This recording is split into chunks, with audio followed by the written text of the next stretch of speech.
টেস্টে ডিউক বল নিয়ে বিতর্ক বেড়েই চলেছে।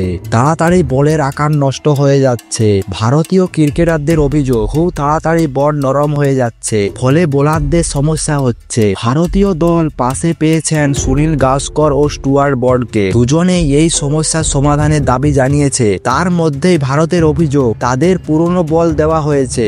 আম্পায়ারের সঙ্গে তর্কেও জড়িয়েছেন শুভমন গিলেরা। বিতর্কের মাঝে সাফাই দিয়েছেন ডিউক বলের নির্মাতা। ইংল্যান্ডে প্রথম দিনে কোনো সমস্যা হয়নি। তৃতীয় দিনের শুরুতে জনপ্রিয় বুমরা ইংল্যান্ডের 3টি ব্যাটারকে আউট করার পরও বল নিয়ে খুশি ছিল না ভারতীয় দল। বাংলাদেশের আম্পায়ার খতিয়ে দেখেন সত্যি বলের আকার বদলে গিয়েছে। ততক্ষণে সেই বল মাত্র 10 ওভার 3 বল খেলা হয়েছে। বল বদলের পর যে বল তাদের দেওয়া হয় তা নিয়ে খুশি ছিলেন না শুভমনরা। বল হাতে পেয়ে শুভমন তা নিয়ে আপত্তি করেন। তাদের অভিযোগ বল মোটে 10 ওভার পুরনো নয়। মোহাম্মদ সিরাজকে তো স্টাম্প মাইক্রনকে বলতে শোনা যায় এটা 10 ওভার পুরনো বল বলে মনে হচ্ছে। সত্যি শরফুদ্দৌলা অনুরোধ করেন তাড়াতাড়ি বল করতে যাওয়ার জন্য।